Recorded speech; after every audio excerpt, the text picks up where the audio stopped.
তিনটি এমন আমল যদি আপনি পৃথিবীর জমিন থেকে বিদায় হয়েও যান, তারপর কিয়ামত পর্যন্ত আল্লাহ পাক রব্বুল আলামিন আপনার কবরের ভিতরে এই আমলগুলা পৌঁছায়া দিবেন। আপনি মারা গেছেন, একটা মানুষ যখন মারা যায়, মারা যাওয়ার পরে তার সমস্ত আমলের দরওয়াজা বন্ধ হয়ে যায়, দুনিয়ার সাথে তার সম্পর্ক বিচ্ছেদ হয়ে যায়, দুনিয়ার কাহারোর সাথে তার কোনো সম্পর্ক থাকে না। কিন্তু হ্যাঁ, তিনটা এমন আমল, যে আমলগুলা যদি আপনি করে যাইতে পারেন, যে আমলগুলা যদি আপনি দুনিয়ার জমিনে বাস্তবায়ন করে যাইতে পারেন, আপনি মরে যাইতে পারেন। আল্লাহর কসম, কিয়ামত পর্যন্ত আল্লাহ পাক রব্বুল আলামিন আপনার কবরের ভিতরে সে আমলের প্রতিদান, সে আমলের জাযা, সে আমলের সওয়াব আমার আল্লাহ পৌঁছায়া দিবেন। আল্লাহু আকবার। বড় গুরুত্বপূর্ণ আমল। মুসলমান, আমরা কেউ কিন্তু পৃথিবীতে থাকবো না, একদিন আমাদের চলে যাইতে হবে, একদিন আমাদের বিদায় হতে হবে, একদিন আমার এই নিঃশ্বাস, আমার এই হাতের নাড়াচাড়া, আমার কথাবার্তা, আমার জবান সবকিছু বন্ধ হয়ে যাবে। এই যে চোখ আপনারা দেখতেছেন, চোখ বন্ধ হয়ে যাবে, একদিন আমার কণ্ঠনালী স্তব্ধ হয়ে যাবে। এমন কিছু আমল করে যান, এমন কিছু পৃথিবীতে বাস্তবায়ন করে যান, যখন আপনি থাকবেন না, আপনার কবরের ভিতরে সে আমলের বোনাসগুলা পৌঁছতে থাকবেন। এমন কিছু আমলে শরীক হয়ে যান, এমন কিছু আমল করে যান যে আমল আপনি থাকবেন না, পৃথিবীতে আমিও থাকবো না, আমার ভয়ানও থাকবে না, একদিন সব চলে যাবে। কিন্তু এমন কিছু কাজ, এই তিনটি কাজ করে যান, যদি করে যাইতে পারেন, আল্লাহ পাক কবরের ভিতরে আপনাকে এই সওয়াবগুলা কিয়ামত পর্যন্ত, একদিন আর 2 দিন নয়, কিয়ামত পর্যন্ত পৌঁছতেই থাকবে। এর মাঝে 1 নাম্বার হচ্ছে সদকায়ে জারিয়া। সদকায়ে জারিয়া, আপনি অসহায় গরিব মিসকিনদেরকে আপনি সহযোগিতা করেন, তাদেরকে আপনি সহযোগিতা করেন। অনেক বিধবা মহিলারা আছে, অনেক বিধবা নারী আছে, যে জমিনের ভিতরে তারা অবিলিত, তারা হৃষ্টপুষ্ট না, তাদের বিবাহের ব্যবস্থা আপনি করে দেন। অনেক অসহায় গরিব আছে, তাদেরকে খাবারের ব্যবস্থা আপনি করে দেন। সদকায়ে জারিয়া, আপনি একটি ইয়েতিমখানায় আপনি কিছু দান করেন, সহযোগিতা করেন। মাদ্রাসাটা চলছে না, একটু সহযোগিতা আপনি করেন। মসজিদের মাঝে কিছু সহযোগিতা আপনি করেন, কল্যাণের পথে কিছু সহযোগিতা আপনি করেন। একদিন আপনি থাকবেন না, দেখবেন কিয়ামত পর্যন্ত এই সওয়াবগুলো আপনার কবরের ভিতরে পৌঁছতে থাকবেন। 2 নাম্বার হলো, আমার আপনার তো নবী, মদিনার কামলিওয়ালা নবী বড় সুন্দর করে বলেন, 2 নাম্বার হলো, এমন কিছু আমল বান্দা তুমি করে যাও, যে আমলগুলা যখন তুমি কবরের ভিতরে চলে যাইবা, তোমার কবরের ভিতরে আল্লাহ পাক রব্বুল আলামিন এই সওয়াবগুলো আমার আল্লাহ পৌঁছায়া দিবেন।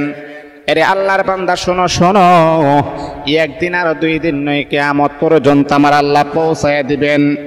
এমন জ্ঞান, যে জ্ঞান থেকে মানুষ উপকার পায়, যে জ্ঞান থেকে মানুষ উপকার হাসিল করে, এমন জ্ঞান যদি তুমি অর্জন করতে পারো, আল্লাহ পাক রব্বুল আলামিন তোমার কবরের ভিতর থেকে সওয়াব আমার আল্লাহ পৌঁছায়া দিবেন। এমন নেক সন্তান আপনি রেখে দেন, যেই নেক সন্তান কোরআনের কথা বলবে, হাদিসের কথা বলবে, যেই নেক সন্তান আপনি মারা যাবেন, কোরআন তেলাওয়াত করবে, আপনি মরে গেছেন কিন্তু আপনার কবরের ভিতরে কোরআনের সওয়াবগুলো আমার আল্লাহ পৌঁছায় দিবেন। আরে আল্লাহ তাআলার বান্দা, এমন হতে পারে আপনি একটি মাদ্রাসার ভিতরে আপনি কোরআন শরীফ দান করেন। এই কোরআন শরীফ পড়ে যখন অনেক ছেলেরা যখন কোরআনের হাফেজ যখন হবে, আপনার দেওয়া কোরআন শরীফ পড়ে, কারণ কোরআনের ভিতরে একটা হরফ যদি কোনো ব্যক্তি পড়ে, তার আমল নামার ভিতরে 10টা করে নেক আমার আল্লাহ জমা করে দেন। যেমন সূরাতুল বাকারার শুরুতে আছে আলিফ লাম মিম, 3টা হরফ। এই 3টা হরফ যদি কোনো ব্যক্তি আদায় করেন, আল্লাহ পাক রব্বুল আলামিন তার আমল নামার ভিতরে 3 10 30টা নেক আমার আল্লাহ জমা করে দিবেন। আরে আল্লাহ তাআলার বান্দা, অনেক মাদ্রাসা এমন আছে, অনেকে আমাকে ফোন দিয়ে বলে, হুজুর নতুন মাদ্রাসা করলাম, এই মাদ্রাসার ভিতরে অনেকগুলা কোরআন শরীফের প্রয়োজন, অনেকগুলা কোরআন শরীফের প্রয়োজন, হুজুর আমাকে একটা ব্যবস্থা করে দেন। আরে আল্লাহর বান্দা, কত টাকা কতভাবে আপনি ব্যয় করে ফেলেছেন, কত টাকা কতভাবে আপনি শেষ করে ফেলেছেন। একটা কোরআন শরীফের দাম মাত্র 200 টাকা। একটা কোরআন শরীফ দিয়ে হলো আপনি আল্লাহ তাআলার রাস্তায় সহযোগিতা করেন। এই কোরআন শরীফ পড়ে যদি কোনো ছেলে হাফেজ হতে পারে, এমন হতে পারে আল্লাহ পাক আপনাকে নাজাতের উসিলা বানায়া দিবেন। বেশি না, মাত্র একটা কোরআন শরীফ দিয়ে হলো আপনি সহযোগিতা থাকেন। এই কোরআন শরীফ পড়বে, ছেলে হাফেজ হবে। কত কোরআন শরীফে কত হাজার হাজার লক্ষ লক্ষ শব্দ রয়েছে, একটা হরফ পড়বে তার আমল নামার ভিতরে 10টা নেক জমা হয়ে যাবে। আপনি যে একটা কোরআন শরীফ দিয়ে সহযোগিতা করেছেন, একদিন আপনি পৃথিবীতে থাকবেন না। এই কোরআন শরীফ কত ছেলেরা পড়বে, কত মেয়েরা পড়বে, আপনি কবরে থাকবেন। আপনার দেওয়া কোরআন শরীফ পড়ে পড়ে যখন আপনার দেওয়া কোরআন শরীফ যখন তারা পড়বে, আপনার আমল নামার ভিতরে আল্লাহ পাক কবরের ভিতরে সওয়াবগুলো পৌঁছায় দিবেন। আল্লাহু আকবার। এই জন্য কমাস কমে একটা কোরআন শরীফ দিয়ে হলো সহযোগিতা করবেন। আরে আল্লাহ তাআলার বান্দা, শোনো শোনো, এই পৃথিবীর জমিনে আপনি 10 তলা বিল্ডিং এর মালিক, 20 তলা বিল্ডিং এর মালিক, কিন্তু আল্লাহ পাক রব্বুল আলামিন তোমাকে জিজ্ঞাসা করবেন না। আরে বান্দা শোনো শোনো, আমার আল্লাহ যদি তোমাকে জিজ্ঞাসা করে, বান্দারে আমি আল্লাহ এত সুন্দর হায়াত নামক মহা দৌলত আমি আল্লাহ দান করলাম, তুমি কি কি কাজ করলা?